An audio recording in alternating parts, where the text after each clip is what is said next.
प्रकारेण भगवान अर्थात योगाचार्य भगवान श्री कृष्ण भगवान का अर्थ कर रहे ज्ञानैश्वर्यादि संपन्ना। भगवान किसको कहते हैं? ज्ञानैश्वर्यस्य ऐश्वर्यस्य समग्रस्य वीर्यस्य यशः श्रियः ज्ञान वैराग्ययोश्चैव षण्णाम भग इंगिनः। ऐसे जो भगवान है तो षडैश्वर्य संपन्ना। इममेव श्लोक में है ना, इममेव उसका अर्थ करते निर्विकल्पक समाधि रूपम। निर्विकल्पक समाधि रूप तो निर्विकल्पक समाधि रूपम अर्थम। अर्थम बोल तो निर्विकल्प समाधि का जो स्वरूप है, निर्विकल्प समाधि का जो वास्तविकता है, ये अर्जुन आया बोल तो शिष्याय स्वशिष्याय अपने शिष्य अर्जुन के लिए निरूपयन। निरूपयत है ताको ना हो गया, निरूपितवान अर्थात प्रतिपादितवान, सम्यक रूप से निरूपण किया है युक्ति के द्वारा, दृष्टांतों के द्वारा, इसलिए वहां निरूपितवान कहा गया। श्लोक में क्या है? निरूपयत, वहां निरूपयत अतः निरूपयत बोल दो निरूपितवान सम्यक रूपेण नितराम प्रतिपादितवान सम्यक रूपेण अच्छे प्रकार से दृष्टांत के द्वारा संशय रहित वहां प्रतिपादन किया, निरूपण किया। किसने? योग गुरु भगवान ने। किसके लिए? अर्जुन के लिए। तो समाधि का तो मुख्य फल तो है ही है। दो फल होता है, एक मुख्य फल होता है, एक अवान्तर फल होता है, गौण फल। आप देखते हैं उसी का भी होता है, सुनते भी, किसी का केवल दृष्ट फल ही होता है, किसी का अदृष्ट फल भी होता है। तो वैसे ही एक मुख्य फल होता है, एक गौण फल होता है। तो इसलिए यहाँ गौण फल बताने जा रहे थे समाधि का। अश्या समाधि अवान्तर फलम आहा। अश्या बोल तो अभी निरूपण किया वो जो समाधि है, कौन सी? असंप्रज्ञात समाधि। मुख्य तो फल तो है ही, वो बीज बताया था, स्वस्वरूप में स्थित होना। तो इस समाधि का अवान्तर, अवान्तर बोल तो बीच में मिलने वाला फल, उसी को बोलते गौण फल। मुख्य फल नहीं, गौण फल, मुख्य फल नहीं। तो अवान्तर फलम, जैसा आप भोजन करते हैं उसका मुख्य फल क्या है? वो मुख्य फल नहीं है, स्वस्थ रखने के लिए, शरीर को स्वस्थ रखना। और भूख निवृत्ति है अवान्तर फल है, सुधा निवृत्ति मात्र नहीं, शरीर स्वस्थ रहे। तो ऐसा है अवान्तर बोल तो बीच में गौण फल है। फलम आहा कश्य अश्य समाधि, समाधि का उसको बता रहे, देखिए श्लोक में। अनादाविह संसारे संचितः कर्म कोटयः अनेन विलयं यान्ति शुद्धो धर्मो विवर्धते।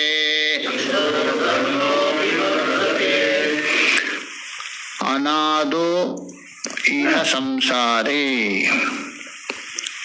अनादो इह संसारे, यह संसारे अर्थात अनादि। यह बोल तो अस्मिन सप्तमी अर्थ में यह होता है। तो अस्मिन अनादि, अस्मिन संसारे। अच्छा, संसार अनादि है क्या? हाँ, अनादि तो है नहीं, अनादि तो 6 है ना आपके। जीव ईशा विशुद्ध चित्तता जीवेशयोर्भिदा अविद्या तच्चितोर योग षडस्माकम अनादय। ये अनादि है। संसार जो अनादि है प्रवाह रूपेण, जैसे गंगा जी में स्नान करते हैं ना कभी। अनादि है क्या वो? भगीरथ ने लाई है क्या? हाँ वो कहाँ कोई पता नहीं, हो भगीरथ ने लाया था, कहाँ पहुंच गई पता नहीं गंगा जी वो। परंतु वो जो प्रवाह चल रहे ना अविच्छिन्न रूप से, इसलिए वही माना जाता है प्रवाह रूपे। अविच्छिन्न जो चल रहे हैं ना प्रवाह रूप से, उसको प्रवाह रूपेण बोल रहा है। स्वरूपता नहीं है। स्वरूपता हो तो प्रलय हो रहे ना, प्रलय हो रहे सृष्टि हो रहे, इसलिए प्रवाह रूपेण। तो इसलिए अनादो यह है, आवादेश हुआ है, अनादो है, बाद में यह है, ये जो ये वैसे आवादेश हुआ। अलग करेंगे तो अनादो यह संसारे, अस्मिन संसारे अर्थात दृश्यमान संसार है। इसमें संचिता कर्म कोटया, ऐसा तो आगामी कर्म भी है, प्रारब्ध कर्म है, किंतु संचित जमा किया ना, संग्रह जमा करके रख दिया बैंक में। किसका? परमात्मा के बैंक में। परमात्मा का जैसे बैंक में रखते हैं ना, कर्म जमा करके रखा है वहां। तो इसलिए संचिता मतलब संचिता कर्म, कर्म कोटय मतलब करोड़ मात्र नहीं, अनंत, केवल कोटि मात्र नहीं लेना, अनंत कर्म। कितने कर्म पड़े हैं तो बता ही नहीं सकते, उसमें सारे पड़े। किसमें? हार्ड डिस्क में। कौन सा हार्ड डिस्क? वो जो आपका मन में अंतःकरण में, उसमें पड़ा है, सारे पड़े हैं उसमें। सारे कर्म किसमें रहते हैं? कर्म नहीं है, कर्म का संस्कार। कर्म तो आपका नष्ट हो गए। अच्छा, कर्म करता कौन? ये जो स्थूल शरीर है, स्थूल शरीर से कर्म होता है, उससे बिना होता है क्या? उससे होता है। अच्छा, और ये कर्म किया जमा किसमें होता है? सूक्ष्म शरीर में। भोक्ता कौन? कोई दूसरा। करता कोई, जमा किसी में, और भोक्ता कोई। बिना कारण से आपने मोल ले लिया, मैं हूं करे।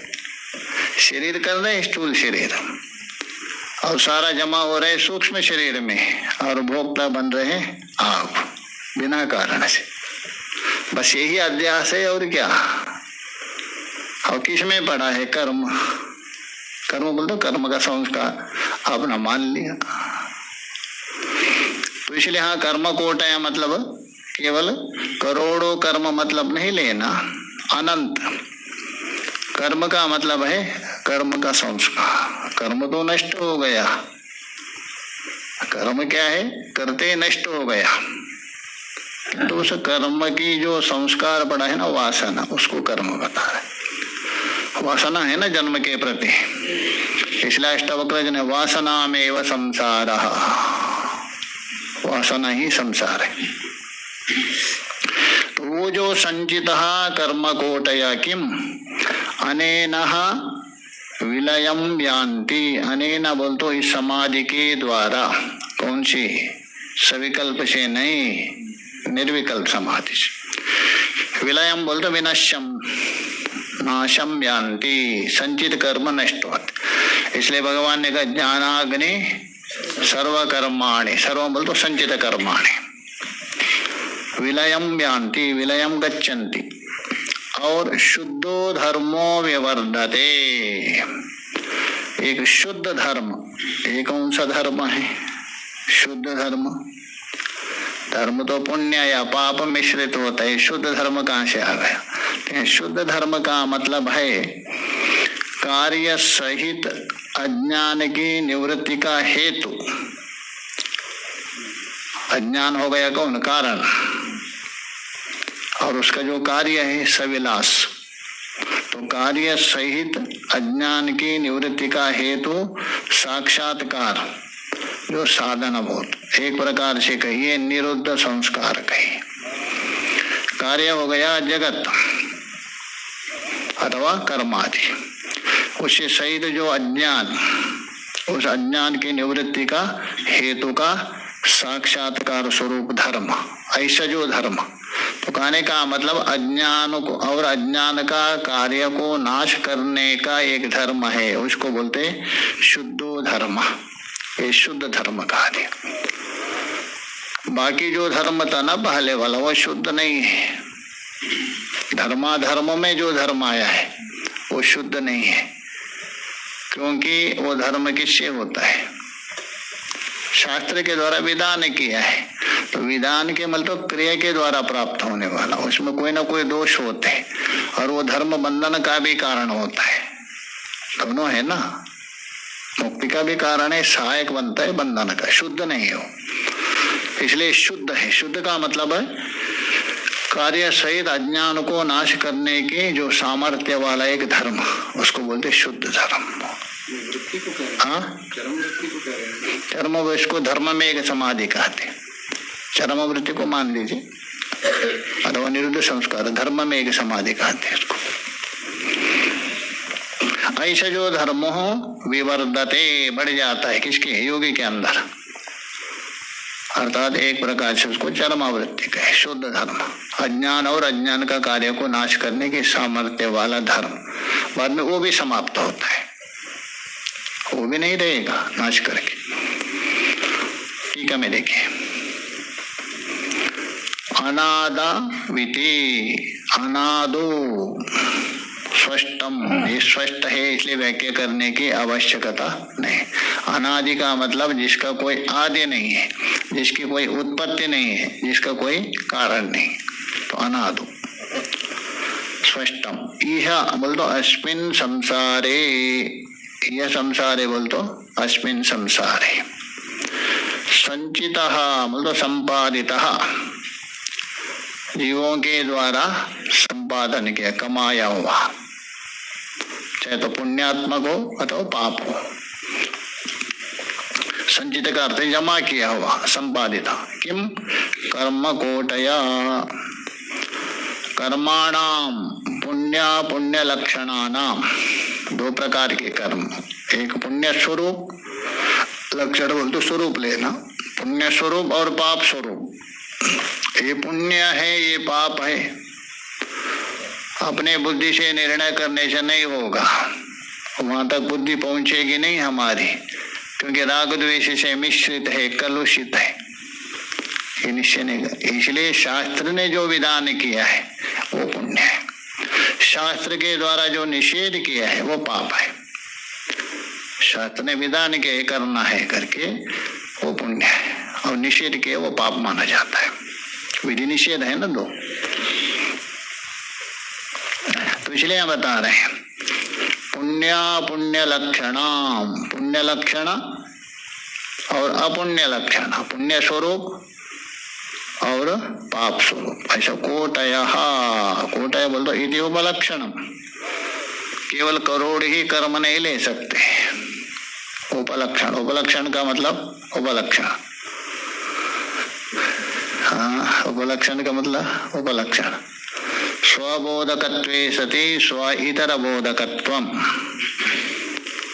स्वबोधकत्वे सति स्व इतर बोधकम। करोड़ लेना है, करोड़ को लेते हुए करोड़ के समान अन्य जितने भी आगे के कर्म, उसको भी लिया जाता है, केवल करोड़ ही नहीं है।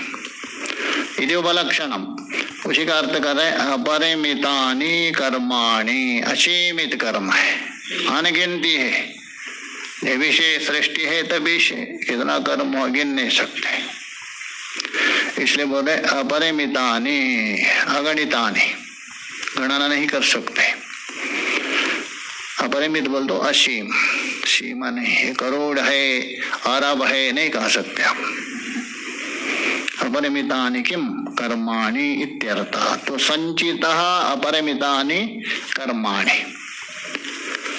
अनेन, अनेन का अर्थ कर रहे हैं अनेन समाधिना, ये जो समाधि है कौन सी है? निर्विकल्प समाधि। विलयम यान्ति, उसका अर्थ कर रहे हैं विलयम यान्ति, लयम नहीं विलयम, विशेषण लयम यान्ति, क्योंकि लयम यान्ति यदि कहे, सुषुप्त अवस्था में भी लय होते हैं ना, नहीं होते क्या? किंतु वहां निर्बीज लय नहीं होते, सभी बीज पड़ा रहता है, जगने के बाद वैसा ही, इसलिए विलयम कहा दिया। विनश्यन्ति अर्थात वो नष्ट होते। कौन? जन्म जन्मांतर में किए हुए जो अनेक कर्म है, असीमित कर्म है, जिसकी सीमा नहीं, अगणित कर्म है, वो नष्ट होते।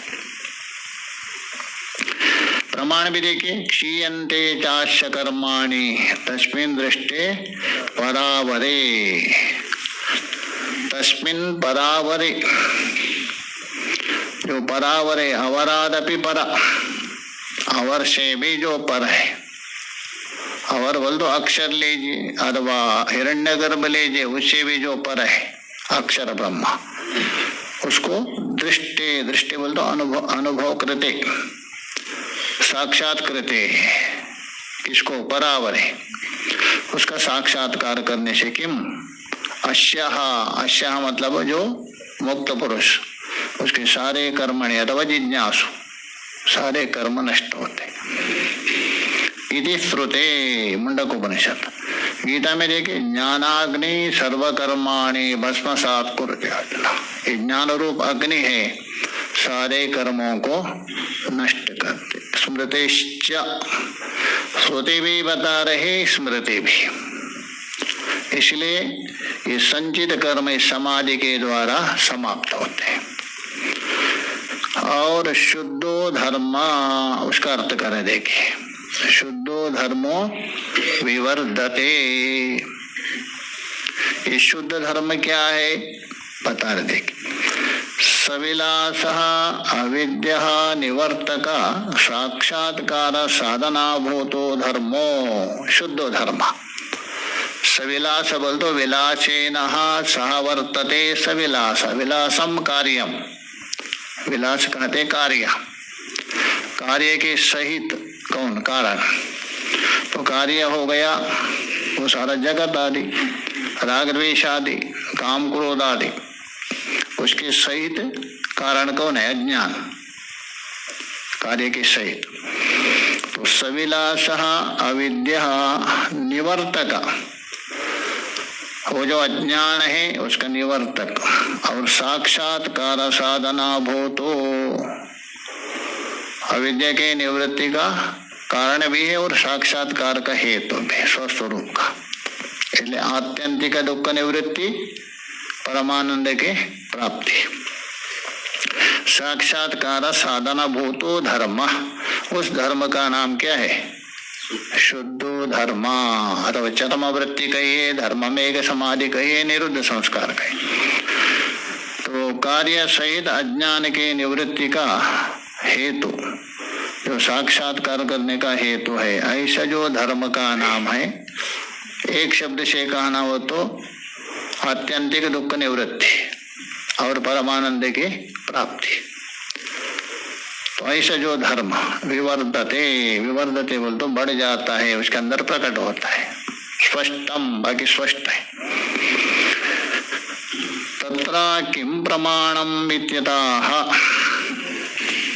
अच्छा, आपने कहा ये जो आपने शुद्धो धर्मो विवर्धते ये बताया ना, और शुद्ध धर्म उस योगी के अंदर, साधक के अंदर बढ़ता है, कोई प्रमाण है अथवा केवल कपोल कल्पित है? कपोल कल्पित बोल तो बोलना, शब्द से कुछ भी बोल सकते, या कोई प्रमाण है तो बोलो। तत्र बोल दो तस्मिन् विषय, कस्मिन् शुद्धो धर्मो विवर्धते, उस विषय में। किम प्रमाणम, क्या प्रमाण है? प्रमाण है या नहीं? यदि है तो कौन सा प्रमाण है? इत्यतः, तो बता रहे सिद्धांत। अच्छा, योग सूत्र तो पढ़े ही होगे आप, तो योग सूत्र यदि पढ़ेंगे तो आप सुनेंगे उसको जाकर कैवल्य पाद में जाके। पूर्व पक्षी को बोल रहे, अरे पूर्व पक्षी जी योग सूत्र पढ़े है क्या? नहीं, यदि पढ़े हो तो कैवल्य पाद में जाके देखो, यदि नहीं पढ़े तो थोड़ा पढ़ो उसको, तभी समझ में आ जाएगा। नहीं तो अभी चल रहा है ना, इसलिए। तो ये बोल रहे हैं, उसी को ही यहाँ दे रहे, देखिए योग सूत्र का श्लोक देख लीजिए। धर्ममेगामिमं प्राहो समाधिं योगवित्तमः वर्षत्येष यतो धर्मा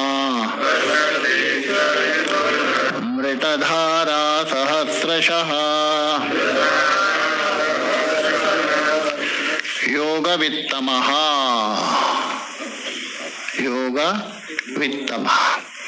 योगवित्तमा मतलब है योग में जो पारंगत, हाथ पैर हिलाने वाला योग नहीं है योगा, ये पतंजलि योग चित्तवृत्ति निरोधा, वो योग, वो जो योग अथवा भगवान ने बोल देना संयोग वियोग, दुख का संयोग वियोग, गीता में किया ना, दुख का संयोग वियोग योग संज्ञता, विलक्षण लक्षण किया भगवान ने।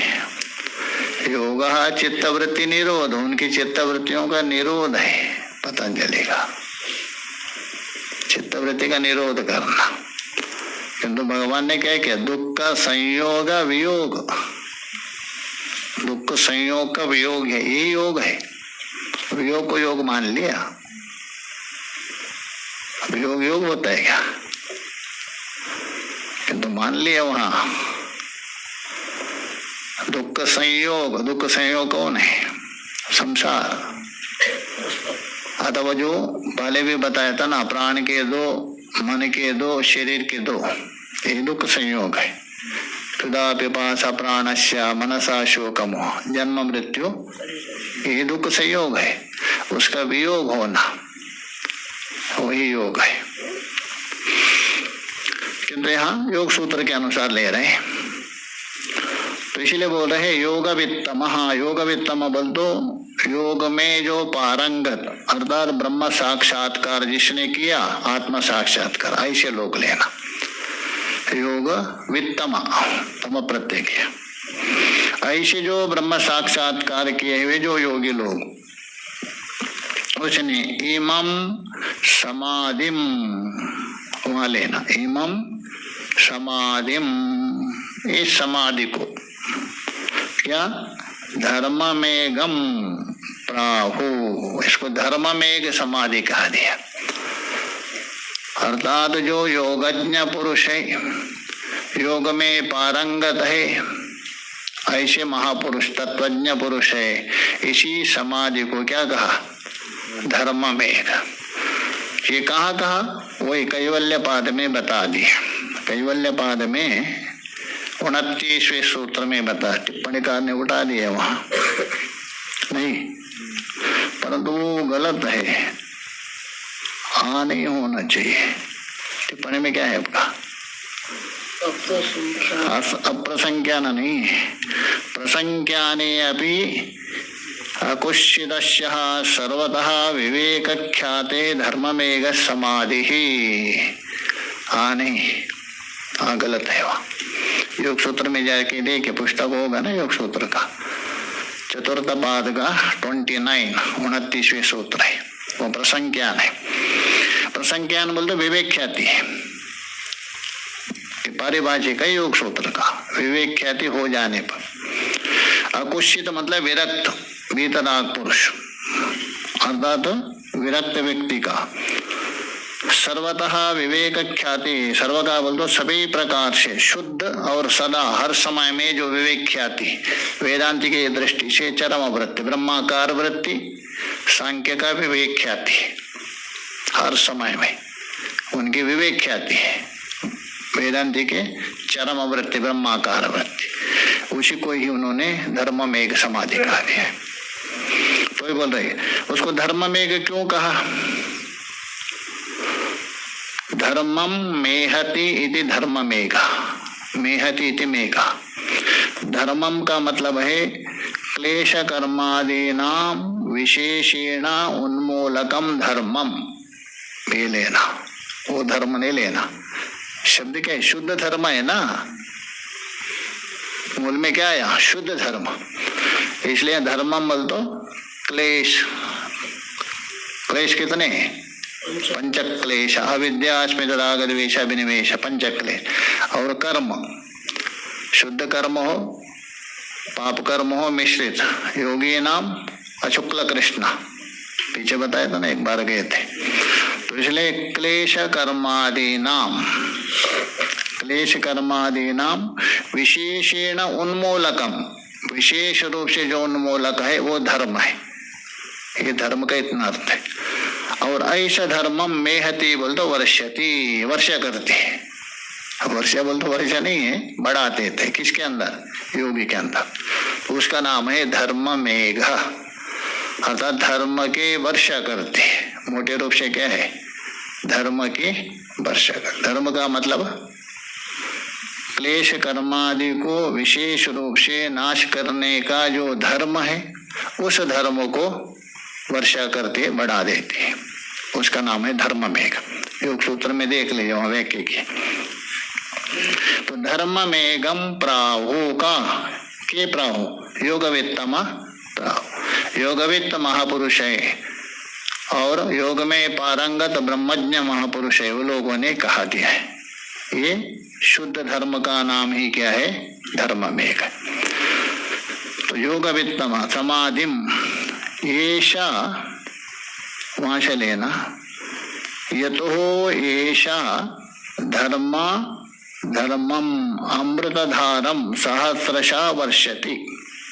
ये तो बोलता है यस्मात्, ईशा, ईशा बोल तो ये जो धर्म मेघ समाधि, धर्म मेघ, ईशा धर्मम, धर्मम अमृत धारा, धर्म की जो अमृत धारा है। किसकी? धर्म की। कौन सी धर्म? अभी जो बताए ना, ये धर्म, शुद्ध धर्म, उसकी जो अमृत धारा सहस्रशा, हजारों प्रकार से वर्षा करती। कौन? ये समाधि। तो कहने का मतलब ये समाधि, ये तो यस्मात् कारणात, ये जो समाधि है, जो शुद्ध धर्म रूप अमृत धारा है, हजारों प्रकार से वर्षा करती है। वर्षा का मतलब ये नहीं लेना बारिश कर रहे, मतलब उसके अंदर बढ़ाते जा रहे। जैसे बारिश होने से क्या जल बढ़ते रहता है, उसी प्रकार उसके अंदर उत्तर उत्तर उन्नति होती जा रही, अधिक